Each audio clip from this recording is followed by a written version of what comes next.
Good afternoon mga quiz. So our topic for today is how to get compass error. So sagutin natin yung nagtanong sa atin ito. Let's go!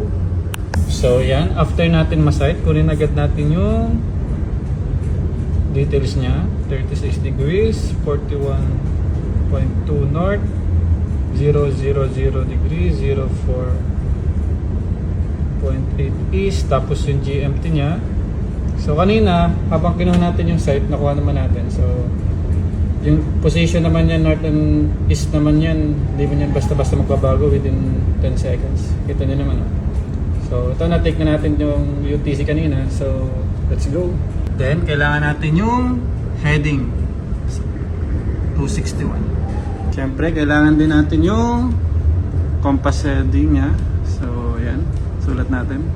So once makuha natin yung position, GMT, tsaka yung gyro bearing, kunin naman natin yung variation. So ito yun, right click, chart legend. Tapos makikita nyo dito sa magnetic variation nya is 1 degree 00 east of 2025.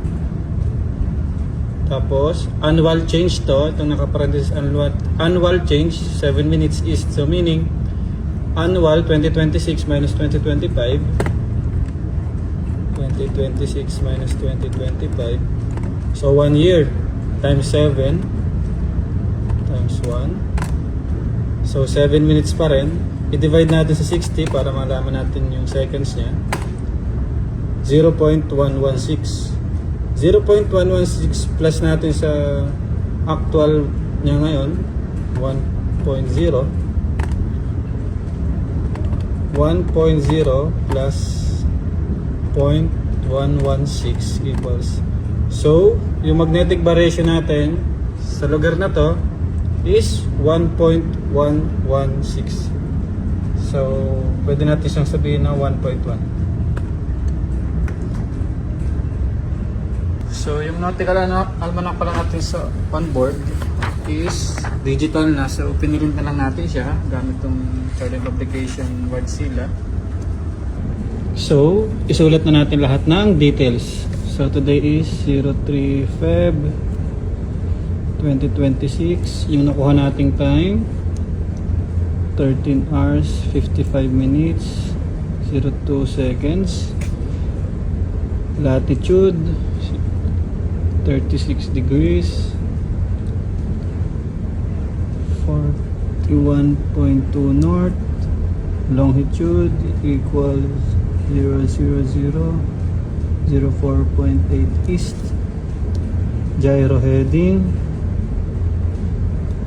equals 261 degrees. Magnetic heading 259.6 degrees.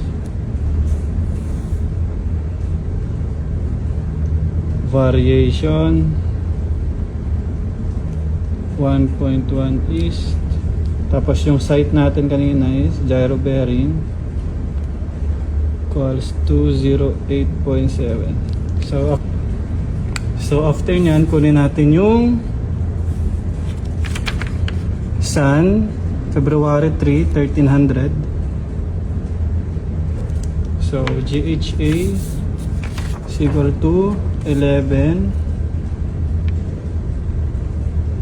33.3. Then dit increments naman. So kunin natin yung 55 minutes and 02 seconds. So ito siya.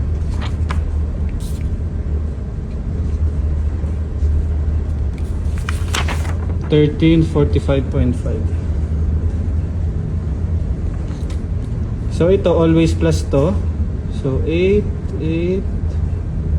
1 5 25 degrees 18.8. So ito yung GHA nya. So sunod dito ilagay natin yung longitude which is 000 degrees 04.8 east. So dahil east plus siya. So 8 plus 8, 16, 9, 13, carry 1, 2 degrees, 0 to 5. Okay, so ito na yung LHA nya. Okay, after nyan, kunin natin yung declination. So dito pa rin sa February 3, yung katapan niya is declination. So south 16, 26, 25.3. 16, 25.3 south. Then yung corrected niya is 0.8. So yung correction na yan, makikita natin dito. 0.8 is equal to 0.7. Ito siya. 0.7. So dahil makikita nyo dito, pababa yung declination niya. So meaning opposite siya. So siya ay north. And once opposite, meaning ma-minus natin. So 5, 16 degrees, 24. So dahil malaki to, south siya. So meron na tayong declination, meron na tayong LHA. So ang kasunod na natin is ABC. So ABC ko, hindi ako nag-Norris table. Ginagawa ko siya sa calculator. Tan lat over tan LHA. Okay, so pindutin na natin. Tan lat 36 degrees, 41.2, 0.745015 over tan LHA 25 degrees, 23.6, 0.47469 equals, so once na mukha natin, divide natin. 745,015 divided by 0.47469 equals 1.56947. So dito may rule tayo dito, which is kapag yung gawa na tayo dito ng bilog. Ito yung 0 degrees, 90 degrees, 180 degrees, 270 degrees. So kapag yung LHA nya is pasok siya dito sa dito, yan, kapag nandito siya, ibig sabihin yan is opposite to the latitude. Pero kapag yung LHA nya is pasok dito, except siya. So kung ano yung latitude nya, yun pa rin yung latitude nya. So dahil ang LHA natin is 0 to 5 degrees, which is pasok sa dito, so meaning opposite yung lalagay natin dito. So dahil ang latitude is north, gawin natin tong south. Okay, then B. Ang B naman is tan dec over sin LHA. So ito yung declination natin. So calculator lang ulit. Tan 16 degrees, 24.5, 0.29447 divide sin. Ang sin natin is ito, 5 degrees, 23.6. So 0.42883. Pag divide natin, 0.29447 divide 0.42883 equal to 0.6868866. Yan. So dito mayroon na naman ditong rule sa signing. So dito kapag kung ano yung declination niya, hindi nilalagay dito, so south. Tapos yung C, pag parehas yung pangalan, plus. So ang C niya is plus 1.56947, 2.25615. So para makuha naman yung true azimuth niya is tan azimuth is equal to 1 C times cos latitude. So unahin natin yung cos latitude. So cos ulit, latitude 36 degrees, 41.2 equals times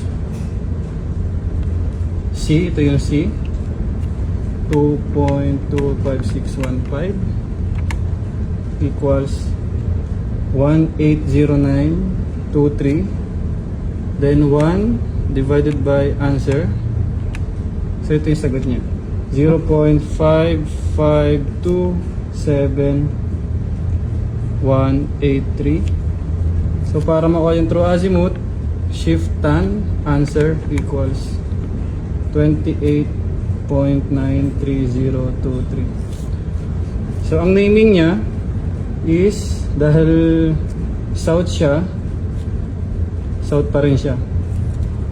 Pero ito magbabago to dito. So ito, nag-drawing ako dito. Kapag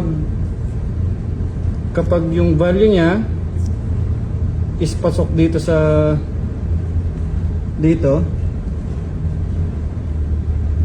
meaning west siya. Opposite naman dito, kapag pasok siya dito, meaning east siya.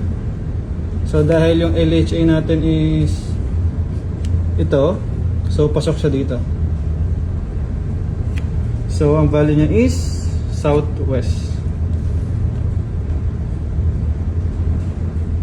Okay, southwest. So sa southwest, para malaman naman natin kung yung pinaka true azimuth talaga niya, gawa ulit tayo ng bilog. Yan. So ito yung quadrant 1, quadrant 2, quadrant 3, quadrant 4.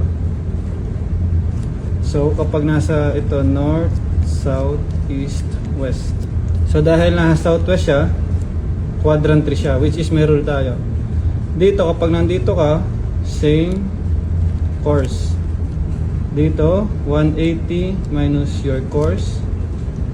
Dito 180 plus your course. And dito is 360 minus your course. So dahil nandito tayo, 180 dagdagan yan, 180 plus this one is equal to 208.9. So ito yung true bearing natin. So ngayon kukunin natin yung gyro error niya. So true bearing is equal to 208.9. Gyro bearing is equal to, ano ka natin, 208.7 equals, yung gyro error natin is 0.2 compass 7. So meron tayong 0.2 compass west-west, compass east, or nilalag din namin dito, wag low. So ito yung gyro error niya. Okay, so yung gyro course niya, gyro course natin 261.0. So kapag east plus, magiging 261.2. This is the true course. Then i-minus natin sa magnetic heading or magnetic course, which is 259.6 degrees. So 261.2 minus 259.6 equals 1.6 degrees. This is the standard error. Compass west, compass east. So dahil maliit yung magnetic, east siya. I-apply natin dito yung variation. So yung variation natin kanina is 1.1 degrees east. So sa variation, ang rule dito, automatic to i-change natin ng sign. Okay?